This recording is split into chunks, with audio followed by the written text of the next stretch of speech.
പിതാവിൻ്റെയും പുത്രൻ്റെയും പരിശുദ്ധാത്മാവിൻ്റെയും നാമത്തിൽ ആമേൻ. ഇന്ന് ഞായറാഴ്ചയാണ്. പുത്രൻ്റെ ബലിപീഠത്തിലേക്ക് കടന്നു വരുന്ന എല്ലാ മകനെയും മകളെയും മാതാപിതാക്കളെയും പരിശുദ്ധ അമ്മയുടെ ഹൃദയം വഴി സമർപ്പിച്ചുകൊണ്ട് അമ്മയുടെ മധ്യസ്ഥം യാചിച്ച് പ്രാർത്ഥിക്കാം. ദൈവകൃപ നിറഞ്ഞ മറിയമേ, നിനക്ക് സ്വസ്തി, കർത്താവ് ഞങ്ങളോടുകൂടെ, സ്ത്രീകളിൽ അനുഗ്രഹിക്കപ്പെട്ടവളാവുന്നു. അങ്ങയുടെ ഉദരത്തിൻ ഫലമായി ഈശോ അനുഗ്രഹിക്കപ്പെട്ടവനാവുന്നു. പരിശുദ്ധ മറിയമേ, തമ്പുരാൻ്റെ അമ്മേ, പാവികളായ ഞങ്ങൾക്ക് വേണ്ടി ഇപ്പോഴുടെ വന്ന സമയത്തും തമ്പുരാനോട് അപേക്ഷിക്കണമേ. ആമേൻ. ഹല്ലേലൂയ. നമ്മളെല്ലാവരും വിവാഹം കഴിച്ച് ജീവിക്കുന്നവരാണ് അല്ലേ? വിവാഹം കഴിച്ച് ആദ്യ രാത്രിയിൽ ആ ഭർത്താവ് മരിച്ചു പോയാൽ എങ്ങനെ ഇരിക്കും ആ മകളുടെ ജീവിതം? കല്യാണം കഴിഞ്ഞ് ആദ്യ രാത്രി മരിച്ചു പോയാണ് ഭർത്താവ്. പിറ്റേ ദിവസം ആ വീട് മരണ വീടായി. ഒന്ന് ആലോചിച്ച് നോക്കിയേ, എന്തായിരിക്കും ആ മകളുടെയും ആ മാതാപിതാക്കളുടെയും ദുഃഖം, ആ കുടുംബം അല്ലേ? ഒന്ന്. രണ്ട്, അയൽവാസികളൊക്കെ എന്ത് പറയും? നാട്ടുകാരെന്ത് പറയും? എന്നാലോചിച്ച് നോക്കിയേ. ഒരു മകളുടെ കഥയാണ്, നടന്ന സംഭവമാണെന്ന് ഞാൻ നിങ്ങളുമായി വചനത്തിലൂടെ പങ്കുവയ്ക്കുന്നത്. അവൾ 7 വിവാഹം കഴിക്കുന്നുണ്ട്. 7 ഭർത്താക്കന്മാരും മരിച്ചു ആദ്യ രാത്രി തന്നെ. എന്തൊരു ദയനീയമായ അല്ലേ? ഒന്ന് ആലോചിക്കാൻ പോലും പറ്റുന്നില്ല. ആ മകൾക്ക് പുറത്തിറങ്ങി നടക്കാനും പറ്റും, ആ അപ്പന് പുറത്തിറങ്ങി നടക്കാം. ആ അപ്പൻ്റെ ദുഃഖം എന്തായിരിക്കും? ഭർത്താവ് വാഴില്ലാത്ത ഒരു സഹോദരി, ആദ്യ രാത്രി അവൻ എങ്ങനെയായാലും മരിച്ചു. നേരം വെളുക്കുമ്പോൾ ശവമാണ്, അടക്കം ചെയ്യുക. അങ്ങനെ 7 പുരുഷന്മാരെ വിവാഹം ചെയ്ത ഒരു സഹോദരി സാറ. വചനം കേൾക്കാം, നമുക്ക് ധ്യാനിക്കാം. തോബിത്തിൻ്റെ പുസ്തകം 3-ാം അധ്യായം 1 മുതൽ 15 വരെയുള്ള ജീവൻ്റെ വചനമാണ് നമ്മൾ കേൾക്കാൻ പോകുന്നത്. ഹല്ലേലൂയ. യേശുവേ നന്ദി, യേശുവേ ആരാധന. 3-ാം അധ്യായത്തിൽ 1-ാം വാക്യം. ഞാൻ ദുഃഖഭാരത്തോടെ കരഞ്ഞു. എന്തിനാ കരഞ്ഞെന്നറിയാമോ? ദുഃഖഭാരത്തോടെ കരഞ്ഞു. എന്ത് സന്തോഷമായിട്ടായിരിക്കുമല്ലേ വിവാഹമെല്ലാം നടക്കുക. ഒരു പള്ളിയിൽ മിന്നു കെട്ടി സദ്യ കഴിച്ച് അങ്ങനെ പർദീസയായ ഭവനത്തിലേക്ക് കൊണ്ടുവന്ന് ഒരു മുറിയിലാക്കിയാണ് ദൈവമായ കർത്താവിൻ്റെ അമ്മ. പക്ഷേ ആ രാത്രി ഭർത്താവ് മരിച്ചു പോകുന്നു. അവളുടെ കൂടെ വാഴാൻ പറ്റുന്നില്ല അവന്. നേരം വെളുത്തു കഴിയുമ്പോൾ ഒരു മരണ വീടായി മാറി. പിറ്റേ ദിവസം എന്തായിരുന്നു? തലേ ദിവസം കല്യാണ ദിവസമായിരുന്നു, സന്തോഷത്തിൻ്റെ ആനന്ദത്തിൻ്റെ ദിവസം. കല്യാണം കഴിഞ്ഞ് പിറ്റേ ദിവസം മരണ വീടായി മാറി. ദുഃഖം. അവൾ കരഞ്ഞു. ഹല്ലേലൂയ.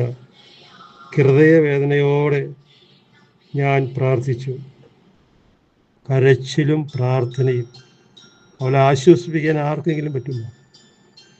ആദ്യ രാത്രിയിൽ മരിച്ചു പോണ ഭർത്താവിൻ്റെ ഭാര്യനെ ആർക്കാണ് ആശ്വസിപ്പിക്കാൻ പറ്റുക? എന്ത് പറയാൻ പറ്റുമെന്ന് ആലോചിച്ച് നോക്കി. ഹല്ലേലൂയ. കർത്താവേ, അവിടുന്ന് നീതിമാനാണ്. അങ്ങയുടെ പ്രവൃത്തികളും അങ്ങയുടെ മാർഗങ്ങളും കാരുണ്യവും സത്യവും നിറഞ്ഞതാണ്. അവൾ പ്രാർത്ഥിക്കുന്നു. അവൾക്ക് അപ്പനോടോ അമ്മയോടോ ഒന്നും പറയാൻ പറ്റില്ല. അവർ ഒന്നും നിഷ്കളങ്കരാണ്. പക്ഷെ ഇവളുടെ മുറിയിൽ ഇവർ രണ്ടുപേരും ഒരുമിച്ച് കിടക്കുമ്പോൾ അവൻ മരിച്ചു പോയി. എന്താണ് അതിൻ്റെ കാരണം? നമുക്ക് താഴോട്ട് പോകുമ്പോൾ കാണാൻ പറ്റും. ഹല്ലേലൂയ. യേശുവേ നന്ദി, യേശുവേ ആരാധന. അങ്ങയുടെ വിധി എന്നും സത്യവും നീതിഷ്ഠവുമാണ്. അവൾ എണ്ണിപ്പിറക്കുന്നത് ദൈവമായ കർത്താവിൻ്റെ മുമ്പിലാണ്. അതാണ് ഏറ്റവും നല്ലത്. അപ്പൻ്റെയും അമ്മയുടെയും മുമ്പിൽ നമ്മൾ ചിരിക്കുക, സന്തോഷിക്കുക, കർത്താവിൻ്റെ മുമ്പിൽ കരയുക, എണ്ണിപ്പിറക്കുക. അവിടെ നിന്ന് ഒരു വഴി കാണിച്ചു തരും. അപ്പനും അമ്മയ്ക്കും വഴി കാണിച്ചു തരാൻ പറ്റുമോ? ആശ്വസിപ്പിക്കാൻ പറ്റുമോ? ഇല്ല. എന്നാൽ കർത്താവിൻ്റെ മുമ്പിൽ പരിഹാരമുണ്ട്. അതാണ് അവൾ ചെയ്യണത്. ഹല്ലേലൂയ. എന്നെ ഓർക്കുകയും കാരുണ്യപൂർവ്വം കടാക്ഷിക്കുകയും ചെയ്യണമേ. അവളുടെ ദൈനികമായ പ്രാർത്ഥനയാണ് കർത്താവിൻ്റെ മുമ്പിൽ. ഹല്ലേലൂയ. യേശുവേ നന്ദി, യേശുവേ ആരാധന. എൻ്റെയും എൻ്റെ പിതാക്കന്മാരുടെയും പാപങ്ങൾക്ക് ഞാൻ അറിയാതെ ചെയ്ത അപരാധങ്ങൾക്കും അങ്ങ് ശിക്ഷ നൽകരുത്. അവൾ വീണ്ടും പ്രാർത്ഥിക്കുകയാണ്. എൻ്റെ അപ്പനോ അമ്മയോ മാതാപിതാക്കളോ ഞാനോ അറിഞ്ഞോ അറിവില്ലായ്മയോട് ചെയ്തു പോയ പാവങ്ങളെ ഓർത്ത് അങ്ങ് ശിക്ഷ നൽകരുത്, രക്ഷിക്കണേ എന്ന് ഇവള് വാവിട്ട് കരയുന്നുണ്ട്. അവിടെ ആദ്യമേ നമ്മൾ കണ്ടുവല്ലേ, ദുഃഖഭാരത്തോടെ കരഞ്ഞു. 3-ാം വാക്യത്തിൽ, 3-ാം അധ്യായത്തിൽ 1-ാം വാക്യം, ഞാൻ ദുഃഖഭാരത്തോടെ കരഞ്ഞുകൊണ്ടേയിരിക്കണം. 4-ാം വാക്യം, അങ്ങയുടെ കൽപ്പനകൾ അവർ പാലിച്ചില്ല, അതിനാൽ അങ്ങ് ഞങ്ങളെ കവർച്ചയ്ക്കും അടിമത്തത്തിനും മരണത്തിനും ഏൽപ്പിച്ചു കൊടുത്തു. അങ്ങനെ പറഞ്ഞിട്ട് കരയുമ്പോൾ എണ്ണിപ്പിറക്കി കരയുന്ന സമയത്ത് കുറ്റപ്പെടുത്തുകയും ചെയ്യും കർത്താവിന്. നീ ഇതൊന്നും അറിയണില്ലേ, നിന്റെ മുമ്പിലാണല്ലോ പൗരോഹിത്യാദികളുടെ വൈദികൻ ഞങ്ങൾ താലി കെട്ടി ഞങ്ങൾ ഒന്നാക്കിയത്, കർത്താവെ നീ ഇതൊന്നും കാണുന്നില്ലേ എന്നൊക്കെ ചോദിച്ചിട്ട് എണ്ണിപ്പിറക്കി കരയേണ്ടത് കർത്താവിൻ്റെ മുമ്പിലാണ്. അവിടെ നിന്നൊരു വഴി തുറക്കണം. എങ്കിൽ മാത്രമേ കുടുംബജീവിതം ഉണ്ടാകുകയുള്ളൂ. കർത്താവിന് മുമ്പിൽ കരയുക. ഭാര്യ ഭർത്താക്കന്മാർ മാതാപിതാക്കളുടെ മേലും സഹോദരി സഹോദരരുടെ മേലും ചിരിക്കുക. കർത്താവിൻ്റെ മുമ്പിൽ എണ്ണിപ്പിറക്കി കരയുക. അവിടെ നിന്ന് കൂട്ടി യോജിപ്പിച്ചത് വേർപെടുത്താൻ അവിടെ നിന്ന് സമ്മതിക്കില്ല. യേശുവേ നന്ദി, യേശുവേ ആരാധന. അതിനാൽ അങ്ങ് ഞങ്ങളെ കവർച്ചയ്ക്കും അടിമത്തത്തിനും മരണത്തിനും ഏൽപ്പിച്ചു കൊടുക്കരുത്. ഞങ്ങൾ ചിതറിപ്പാർത്ത് ഇടങ്ങളിലെല്ലാം ജനതകൾക്ക് ഞങ്ങൾ പരിഹാസത്തിൻ്റെയും പരിയാമത്തിൻ്റെയും എൻ്റെ പിതാക്കന്മാരുടെയും പാവങ്ങൾക്ക് അങ്ങ് നൽകിയ ശിക്ഷ നിയുക്തമാണ്. ഹല്ലേലൂയ. അവൾ എണ്ണിപ്പിറക്കി കർത്താവിനോട് ഓരോ വാക്കുകളും പറഞ്ഞുകൊണ്ടേയിരിക്കുകയാണ്. ഹല്ലേലൂയ. കാരണം ഞങ്ങൾ അങ്ങയുടെ കൽപ്പനകൾ പാലിച്ചില്ല. അപ്പോൾ അവൾക്കൊരു തെറ്റിദ്ധാരണ വന്നു. എൻ്റെ ഭർത്താവ് മരിക്കാൻ കാരണം ചില പാവങ്ങൾ മൂലമായിരിക്കുമോ? എന്തുകൊണ്ടാണ് ഇങ്ങനെ സംഭവിച്ചത്? ഞങ്ങൾ അങ്ങയുടെ കൽപ്പനകൾ പാലിച്ചില്ലേ എന്നൊക്കെ ചോദിച്ച് എണ്ണിപ്പിറക്കി ഈ സാറ എന്ന അവൾ കർത്താവിൻ്റെ മുമ്പിൽ കണ്ണീരൊഴുക്കുകയാണ്. ഹല്ലേലൂയ. ഞങ്ങൾ അങ്ങയുടെ മുമ്പിൽ സത്യസന്ധരായി വർത്തിച്ചിരുന്നില്ലേ, സത്യസന്ധരമായി പ്രവർത്തിച്ചില്ലേ എന്നൊക്കെയുള്ള ചോദ്യങ്ങൾ വരും. എപ്പോഴാണെന്നറിയാമോ? നഷ്ടപ്പെട്ടു കഴിയുമ്പോൾ. സ്നേഹം തന്ന് സ്നേഹിച്ച് കഴിയുന്ന വ്യക്തി നമ്മിൽ നിന്നും വേർപിരിഞ്ഞ് കഴിയുമ്പോൾ, നഷ്ടപ്പെട്ടു കഴിയുമ്പോൾ നമ്മൾ ഓർത്ത് ചിന്തിച്ച് കർത്താവിനെ കുറ്റപ്പെടുത്തും. ഇങ്ങനെയൊക്കെ സംഭവിക്കാനുള്ള കാരണം എന്താണെന്നൊക്കെ നമ്മൾ ചോദിച്ചു പോകും. ഹല്ലേലൂയ. അടുത്ത വചനം 6-ാം വാക്യം, അങ്ങ് ഇഷ്ടാനുസരണം എന്നോട് പ്രവർത്തിക്കുക, എൻ്റെ ജീവൻ തിരിച്ചെടുത്തുകൊള്ളുക. അവൾ പറയണം, അങ്ങ് ഇഷ്ടാനുസരണം എന്നോട് പ്രവർത്തിക്കുക, എൻ്റെ ജീവൻ തിരിച്ചെടുത്തുകൊള്ളുക. കാരണം അവൾക്കിനി ജീവിക്കണമെന്നില്ല. കാരണം നമുക്കറിയാൻ പറ്റുമല്ലേ, ഒരു വിവാഹം കഴിക്കണത് എന്തുമാത്രം ആഗ്രഹത്തോടെയൊക്കെ ആയിരിക്കും. ആ വ്യക്തി നഷ്ടപ്പെട്ടു കഴിയുമ്പോൾ വിധവയായി. അപ്പോൾ ആ ദുഃഖം എങ്ങനെയല്ലേ ആരുടെ മുഖത്ത് നോക്കാൻ പറ്റും? എങ്ങനെ സംഭവിച്ചു? ഒരു പാട്ടായി തീരുവിടെ. നമുക്ക് ഞാനൊരു നടന്ന സംഭവം നിങ്ങളുമായിട്ട് പങ്കുവയ്ക്കാൻ വേണ്ടി എന്താണെന്നാ, ഒരു ഭാര്യ ഭർത്താവും വിവാഹം കഴിക്കാൻ പോയി പള്ളിയിൽ. അപ്പോൾ ഒന്ന് ആലോചിച്ച് നോക്കി, അവൾ പെണ്ണ് കാണാൻ വന്നു, മനസ്സമ്മതം കഴിഞ്ഞു, സ്വർണം എടുക്കാൻ പോയി, സാരി എടുക്കാൻ പോയി, കല്യാണം നിശ്ചയിച്ചു, മനസ്സമ്മതം കഴിഞ്ഞു, നാട്ടുകാരെ എല്ലാം വിളിച്ച് കല്യാണം ദിവസം പള്ളിയിൽ വരെയും ഭാര്യയും സ്ത്രീയും പുരുഷനും വിവാഹം നടക്കാൻ ബലിപീഠത്തിന് അരികിൽ നിന്നുകൊണ്ട് അച്ഛനൊരു ചോദ്യം ചോദിക്കും അല്ലേ? പല ചോദ്യങ്ങളും ചോദിക്കുന്നുണ്ടാവും. ഈ വിവാഹത്തിന് അവൾ ചോദിക്കും ഇങ്ങനെ, മരണം വരെ ജീവിക്കണം ഇഷ്ടമാണെന്നൊക്കെ ചോദിക്കും. നിങ്ങളുടെ വിവാഹത്തിന് ഇഷ്ടമാണോ എന്ന് ചോദിക്കും. ആദ്യം അവനോട് ചോദിക്കും, അത് കഴിഞ്ഞിട്ട് പിന്നെ അവളോട് ചോദിക്കും. ചോദിക്കുമ്പോൾ അവൾ പറയേ എനിക്കിഷ്ടമല്ലെന്ന് പറയും. ഒന്ന് ആലോചിച്ചു എനിക്ക്, ഞാൻ യൂട്യൂബിൽ കിടപ്പുണ്ട്. അവനോട് ചോദിക്കുമ്പോൾ അവന് ഓക്കെ, അവളോട് ചോദിക്കുമ്പോൾ അവൾ ഒറ്റയടിക്ക് പറയണേ എനിക്ക് ഇഷ്ടമല്ലെന്ന്. അച്ഛൻ അപ്സെറ്റായിരിക്കും. ആൾക്കാരെല്ലാം അങ്ങോട്ടും ഇങ്ങോട്ടും നോക്കാൻ തുടങ്ങി. പള്ളി നിറച്ച ആളാ, അവൾ പറയണേ എനിക്കിഷ്ടമല്ലെന്നാണ്. ഒന്ന് ആലോചിച്ച് നോക്കുക അവൻ്റെ ജീവിതം. അവൾക്കത് ആദ്യമേ പറയാമായിരുന്നല്ലോ. ഒന്ന് ആലോചിച്ച്, പെണ്ണ് കാണാൻ വന്നു, ചായ കൊണ്ടുപോയി കൊടുത്തു, വിവാഹം നിശ്ചയിച്ചു, മനസ്സമ്മതം നിശ്ചയിച്ചു, സ്വർണം എടുക്കാൻ പോയി, സാരി എടുക്കാൻ പോയി. ഇപ്പോഴൊന്നും അവൾ പറയണില്ല. മിന്നു കെട്ടാൻ ബലിപീഠത്തിൻ്റെ അരികിൽ വന്ന് നിന്നപ്പോൾ വൈദികനോട് അവൾ പറയുന്നു, എനിക്ക് ഈ വിവാഹം ഇഷ്ടമല്ല. അച്ഛൻ 3 പ്രാവശ്യം ചോദിക്കും. 3 പ്രാവശ്യം ഇവൾ പറയും എനിക്കിഷ്ടമല്ല. നാട്ടുകാർ അച്ഛനപ്പം തന്നെ അവിടെ വെച്ചിട്ട് പോകും. എന്തൊരു ദയനീയമായ അവസ്ഥയില്ല. അവൻ്റെ ജീവിതം നശിച്ചു പോയില്ലേ. അവൾ പോകും ചിലപ്പോൾ വേറെ എവിടെയെങ്കിലും. അവൻ്റെ ജീവിതം, അവൻ്റെ മുഖം കാണണം. ആ കുടുംബക്കാർ അതാരായിരിക്കുമല്ലേ അയാൾ പ്രവർത്തിക്കുന്നത്? ഇതിനകത്ത് കാണുന്ന ഈ ദുഷ്ടപിശാചം കയറി അടിച്ചു കളഞ്ഞു ബലിപീഠത്തിന് മുമ്പിൽ വെച്ചിട്ട്. ഹല്ലേലൂയ. അങ്ങനെയൊക്കെ ഒരു വിവാഹ ചടങ്ങിൽ ഇങ്ങനെ വന്നു പോയാൽ എന്താ സംഭവിക്കുകയല്ലേ? ആർക്കെങ്കിലും എന്തെങ്കിലും ചെയ്യാൻ പറ്റും? അപ്പനും അമ്മയും ചെയ്യാൻ പറ്റും, നാട്ടുകാർക്ക് ചെയ്യാൻ പറ്റും. അവസാനം പോലീസ് വന്നു, രണ്ടുപേരെയും പോകുന്നുണ്ട്. ഹല്ലേലൂയ. ഇപ്പോഴും കിടപ്പുണ്ട് യൂട്യൂബിൽ ആരാധന. യേശുവേ നന്ദി. അടുത്ത വചനം,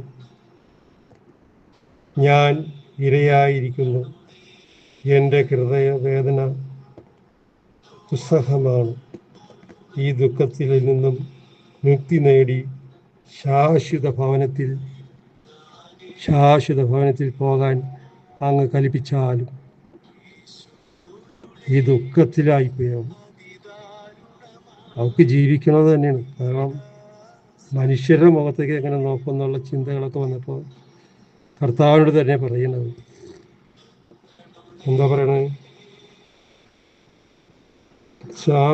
ശാന്ത ഭവനത്തിലേക്ക് പോകാൻ അങ്ങ് കൽപ്പിച്ചാലും അങ്ങ് എന്നിൽ നിന്നും മുഖം തിരിക്കരുത്. 7-ാം വാക്യം. അന്ന് തന്നെ മറ്റൊരു സംഭവമുണ്ടായി. യേശുവേ നന്ദി, യേശുവേ നാരായണ. മോദിയായിലെ ഏകഭക്തനായ റാഹുവേലിൻ്റെ മകൾ സാറായെ അവളുടെ പിതാവിൻ്റെ പരിചയന്മാർ അധിക്ഷേപിച്ചു. ആരുടെ മകളാണ് ഇവൾ? റഹുവേലിൻ്റെ മകളാണ് സാറ. ഈ മരിച്ചു പോയെന്ന് കേട്ടപ്പോഴത്തേനും 7 പേരോളായി. അവളുടെ പിതാവിൻ്റെ പരിചയന്മാർ അധിക്ഷേപിച്ചു. അത് കേൾക്കാൻ പോകുന്നുള്ളൂ. എന്തുകൊണ്ട് ആക്ഷേപിച്ചു? 8-ാം വാക്യം.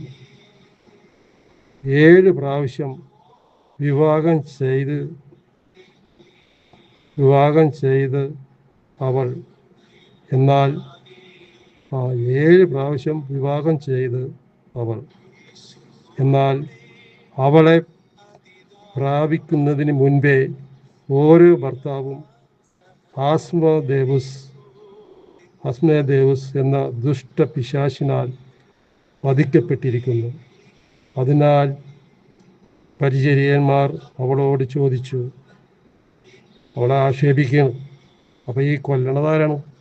ഇവളുടെ ഈ മുറിയിൽ ഒരു പിശാചുണ്ട്.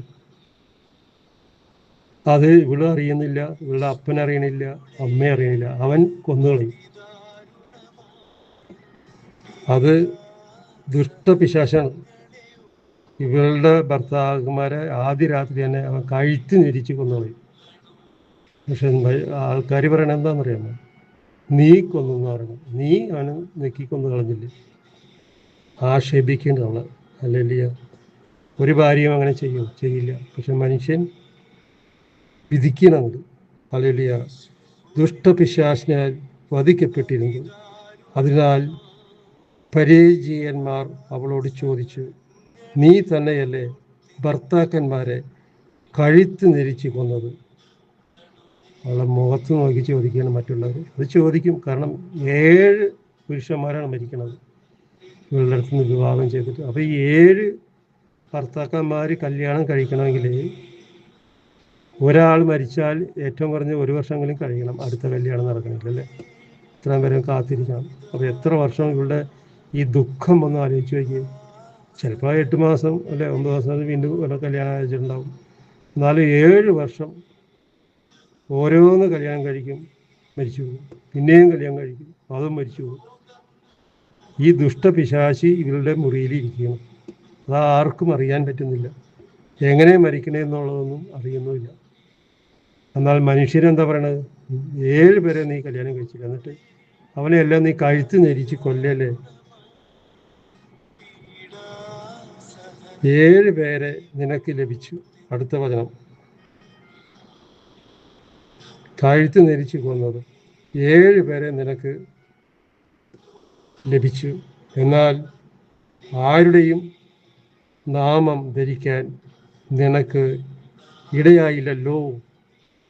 പ്രത്യേകം അവിടെ പ്രത്യേകിക്കേണ്ട. എന്നാൽ ആരുടെയും നാമം, എൻ്റെ ഭർത്താവാണിത് എന്ന് പറയാൻ നിനക്ക് നാവ് പോലും ഇല്ലാതായി പോയല്ലോ എന്ന് അവരെ ആക്ഷേപിക്കുകയാണ്. എന്തായിരിക്കണേ? നാമം ധരിക്കാൻ നിനക്ക് ഇടയായില്ലല്ലോ. ഞങ്ങളെ തല്ലുന്നത് എന്തിനാണ്? അവർ മരിച്ചെങ്കിൽ നീയും അവരോടൊപ്പം പോവുക. നോക്കിയേ, അവരെ ആക്ഷേപിക്കുകയാണ്. അവർ മരിച്ചെങ്കിൽ നീയും അവരോടൊപ്പം പോയി മരിക്കുക. നീ എന്തിനും ജീവിക്കണേ? ഇങ്ങനെയുള്ള ചോദ്യങ്ങളൊക്കെ വരും. കാരണം 1, 2, 3, 4 ഭർത്താവല്ല, 7 പുരുഷനെയാണ് അവൾ വിവാഹം ചെയ്തത്. 7 പുരുഷന്മാരും മരിച്ചു പോവുകയാണ്. അപ്പോൾ സ്വാഭാവികമായിട്ട് അയൽവാസികളും നാട്ടുകാരൊക്കെ പറയും, ഇവള് തന്നെ കൊല്ലണതായിരിക്കും, അല്ലാണ്ട് ഇതങ്ങനെ സംഭവിച്ചു. പക്ഷേ ദുഷ്ടശൈത്താൻ, ഞാൻ 12 ദിവസമാണ് നിങ്ങൾക്ക് പിശാചുക്കളെ പറ്റി ക്ലാസ് എടുത്തത്. നമ്മൾ എന്തുമാത്രം ഒരുങ്ങിയെങ്കിൽ മാത്രമേ ഈ ദുഷ്ടശക്തിനെ നമുക്ക് മറ്റുള്ളവർക്ക് പങ്കുവയ്ക്കാൻ പറ്റുമെന്നറിയാമോ?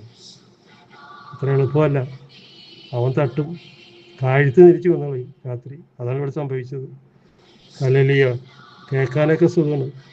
മറ്റുള്ളവരോട് പറഞ്ഞ് മനസ്സിലാക്കുമ്പോൾ അത് എന്തുമാത്രം ഒരുങ്ങണമെന്ന് കർത്താവായ ദൈവത്തിന് മാത്രമേ അറിയാൻ പാടുള്ളൂ. പരിശുദ്ധമ്മയുടെ മണവാളനായ പരിശുദ്ധാത്മാവിനുമേ അറിയാൻ പാടുള്ളൂ. പരിശുദ്ധമ്മയുടെ മധ്യസ്ഥം. അല്ലെങ്കിൽ നമ്മളൊക്കെ പണ്ടേ തട്ടിക്കും. ഒരു 12 ദിവസം പോയിട്ട് 10 ദിവസം പോലും പിശാചിനെ പറ്റി 20 മിനിറ്റ് 25 മിനിറ്റ് ക്ലാസ് എടുക്കാൻ പറ്റില്ല. ഒരുങ്ങണം. ഹല്ലേലൂയ. അവൻ തടസ്സപ്പെടുത്തും. ഒറ്റ ദിവസം തടസ്സപ്പെടുത്തിയില്ലല്ലോ എൻ്റെ 12 ദിവസം, അല്ലേ? ഒറ്റ ദിവസം വന്നില്ല. കാരണം സാത്താനെ ഞാൻ ബന്ധിച്ചിട്ടിരിക്കുക. അടുക്കില്ല അവൻ. വചനം അഴിച്ച് ബന്ധിക്കണം. വചനം വേണം ഹൃദയത്തിൽ. കണ്ട അണ്ടനെയും കൊണ്ടൻ്റെയും സിനിമയും സീരിയലൊക്കെ കയറ്റി വെച്ചിട്ടുണ്ടെങ്കിലല്ല, അവൻ്റെ ആത്മാവുകൾ കയറിയെടുക്കും. എന്നിട്ട് അങ്ങ് അടിക്കാൻ തുടങ്ങും. അവൻ ജീവിക്കും, നമ്മൾ നശിക്കും. അതാണ് സീരിയലും സിനിമയും. ഹല്ലേലൂയ. യേശുവേ നന്ദി, യേശുവേ ആരാധന. അടുത്ത വചനം, ഞങ്ങളെ തല്ലുന്നത് എന്തിനാണ്? അവർ മരിച്ചെങ്കിൽ നീയും പോയി അവരോടൊപ്പം പോവുക. നിന്റെ മകനെയോ മകളെയോ കാണാൻ ഞങ്ങൾക്ക് ഇടവരാതിരിക്കട്ടെ. നിങ്ങൾക്ക് മകനോ മകളോ ജനിച്ചിട്ടുണ്ടെങ്കിലും അതുങ്ങളെ കാണാൻ പോലും ഞങ്ങൾക്ക് ഇടവരാതിരിക്കട്ടെ. അപ്പോൾ അങ്ങനെ എങ്ങാനും ഒരു മകനോ മകളെയും നമുക്ക് ഉണ്ടായിരുന്നെങ്കിൽ എന്തായിരിക്കില്ലേ ആ കൊച്ചിൻ്റെ ജീവിതം വലുതായി കഴിയുമ്പോൾ? നോക്കിയേ, സാത്താൻ്റെ പ്രവൃത്തികളെ നമ്മൾ തിരിച്ചറിയണം. അവൻ ഒരിക്കലും നമ്മളെ സന്തോഷിപ്പിക്കില്ല. അവൻ്റെ ആഹാരം കഴിച്ചിട്ട് ഒരാളും ഭൂമിയിൽ നിന്നിട്ടില്ല. അവൻ തക്ക സമയത്ത് അടി കിട്ടും, അടി കൊടുത്തിട്ട് അത് 10 പേരെ കൊണ്ട് കാണിക്കുകയും ചെയ്യും. അതാണ് അവൻ ചെയ്യുന്ന പ്രവൃത്തി. അവൻ ഒരു തിന്മയുടെ ശക്തിയിൽ നമ്മളെ കയറ്റിക്കിടത്തിയിട്ട് നമ്മളെ തല്ലി താഴ്ത്തിയിട്ടിട്ട് മറ്റുള്ളവരെ കൊണ്ട് കാണിക്കുകയും ചെയ്യും. അതുകൊണ്ട് അവൻ സന്തോഷിക്കുകയും ചെയ്യും. 10-ാം വാക്യം, ഇതെല്ലാം കേട്ടുണ്ടായ ദുഃഖത്തിൻ്റെ അധികത്തിൽ തൂങ്ങി മരിച്ചു കളയാമെന്ന് പോലും അവൾക്ക് തോന്നിപ്പോയി. ഇങ്ങനെയുള്ള വാർത്തകളൊക്കെ കേട്ടപ്പോൾ തൂങ്ങി മരിച്ചാലോ എന്ന് വരെ അവൾ ചിന്തിക്കും. കാരണം അവളിപ്പോൾ അവർ പറയുന്ന വാക്കുകൾ കണ്ട, നിൻ്റെ മകനോ മകളോ ജനിച്ചിട്ടുണ്ടെങ്കിൽ കാണാൻ പോലും ഞങ്ങൾ അനുവദിക്കരുത്.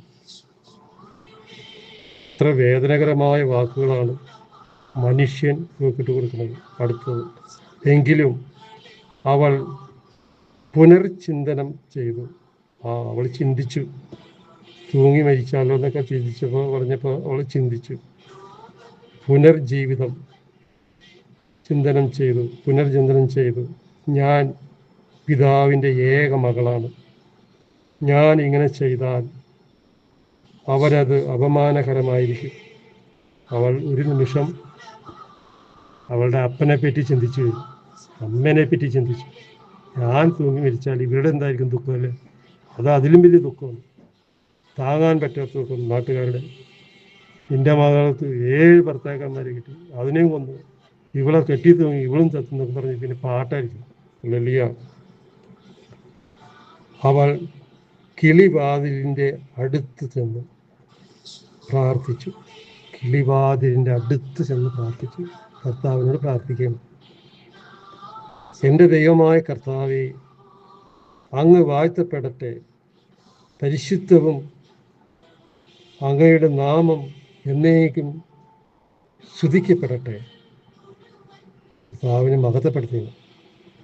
എല്ലാ സൃഷ്ടികളും അവിടുത്തെ എന്ന് വാഴ്ത്തപ്പെടട്ടെ. എൻ്റെ ദൃഷ്ടികളും ദുഃഖവും അങ്ങയുടെ നേരെ തിരിഞ്ഞിരിക്കുന്നു. അവളുടെ വേദനകളും ദുഃഖങ്ങളെല്ലാം കർത്താവിലേക്ക് തിരിഞ്ഞിരിക്കുകയാണ്. കാരണം മനുഷ്യരാൽ അപമാനിക്കപ്പെട്ട് തൂങ്ങിച്ചത്താലോ എന്നൊക്കെ വരെ ഇവൾ കരുതിപ്പോയാണ്. പക്ഷേ അപ്പനെ ഓർത്ത് അമ്മയെ ഓർത്ത് അവളത് ചെയ്യുന്നില്ല. അവളെന്താ ചെയ്യണത്? കിളിവാതിലൂടെ കർത്താവിനോട് സംസാരിക്കുകയാണ്. അതാണ് കിളിവാതിൽ. കർത്താവിൻ്റെ കാതിലേക്ക് ഉറക്കെയല്ല, കുമ്പസാരം പോലെ അവൾ കർത്താവിനോട് പ്രാർത്ഥിക്കുകയാണ്. 13-ാം വാക്യം, എന്നെ ഈ ഭൂമിയിൽ നിന്നും മോചിപ്പിക്കണമേ. അവളോട് പറയുക, എന്നെ ഈ ഭൂമിയിൽ നിന്നും ജീവിക്കാൻ അനുവദിക്കണമേ, മോചിപ്പിക്കണമേ കർത്താവേ എന്ന് അവൾ കരഞ്ഞ് പ്രാർത്ഥിക്കുകയാണ്. ഓരോ വാക്കും കർത്താവിനോട് പറയുമ്പോൾ അവൾ കരഞ്ഞാണ് പറയുന്നത്. എന്തുകൊണ്ടാണ്? 3-ാം അധ്യായത്തിൽ 1-ാം വാക്യത്തിൽ കാണാൻ പറ്റുന്നതാണ്. ഞാൻ ദുഃഖത്തോടെ കരഞ്ഞു, ഹൃദയവേദനയോടെ പ്രാർത്ഥിച്ചു. ആ പ്രാർത്ഥന അങ്ങോട്ട് പോയിക്കൊണ്ടേയിരിക്കുകയാണ്. 7 ഭർത്താക്കന്മാരും പോയി. എന്തൊരു ജീവിതമാണല്ലേ! ദുഃഖ ജീവിതമാണ് അവിടെ. ലളിയ ചിന്തിക്കാൻ പറ്റാത്ത ഒരു രംഗമാണ് ആ കാണുന്നത്. ഹല്ലേലൂയ. യേശുവേ നന്ദി. ഞാൻ ഇനിയും അധിക്ഷേപങ്ങൾ കേൾക്കാൻ ഇടവരാതിരിക്കട്ടെ. 14-ാം വാക്യം, കർത്താവേ, ഞാൻ പുരുഷന്മാരുമായി പാപം ചെയ്തിട്ടില്ലെന്ന് അവിടത്തേക്ക് അറിയാമല്ലോ. ഒരു പുരുഷനുമായിട്ട് അവൾ പാപം ചെയ്തിട്ടില്ല. അത് കർത്താവിനെ അറിയാം. നിങ്ങൾക്കറിയാമല്ലോ കർത്താവ് ഇതെന്തുകൊണ്ട് ഇങ്ങനെ സംഭവിക്കുന്നു. ഇങ്ങനെ ചോദിക്കണമല്ലോ. ഹല്ലേലൂയ. ആരാധന. എൻ്റെയോ പിതാവിൻ്റെയോ പേരിനെ ഞാൻ കളങ്കം വരുത്തിയിട്ടില്ല. എന്നെയോ എൻ്റെ പിതാവിനോ ഒരു തെറ്റും ഞാൻ ഇന്ന് വരെ വരുത്തിയിട്ടില്ല. ഹല്ലേലൂയ. യേശുവേ നന്ദി. പിതാവിൻ്റെ ഏകജാതയാണ് ഞാൻ. അവകാശിയായി അവന് വേറെ മക്കളില്ല. ബഹുവയിൽ എന്ന് പറയുന്ന ഈ പിതാവിന് ഇവള് മാത്രമേ ഉള്ളൂ. സാറ എന്ന ഒരു മകൾ മാത്രമേ ഉള്ളൂ. അദ്ദേഹത്തിൻ്റെ ദുഃഖം എന്തായിരിക്കും എന്നാലോചിച്ച് നോക്കിയേ. ഈ മകളെ കാണുമ്പോൾ ഈ മകളെ ഓർക്കുമ്പോൾ അദ്ദേഹം കടിച്ചു പിടിച്ച് ജീവിക്കുന്നു. ഹല്ലേലൂയ. എനിക്ക് ഭർത്താവാകാൻ അവന് ഉറ്റവനും ഉറ്റവരുടെ മകനോ ഇല്ല.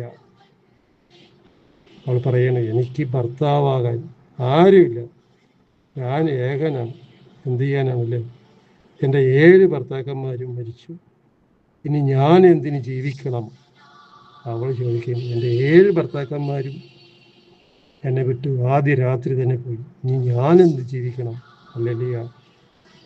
ഞാൻ ജീവിക്കണമെന്നാണോ അവിടുത്തെ ഹിതമെങ്കിൽ എന്നെ കാരുണ്യപൂർവം കടാക്ഷിക്കണമേ. എന്നെ അധിക്ഷേപങ്ങൾ കേൾക്കാൻ ഇടവരുത്താത്ത വിധം എനിക്ക് മാന്യത നൽകണമേ. മറ്റുള്ളവരുടെ കുറ്റങ്ങളും കുറവുകളും കേട്ട് മടുത്ത് ഇനിയെങ്കിലും അങ്ങനെ വരാതിരിക്കാൻ, കേൾക്കാതിരിക്കാൻ എന്നെ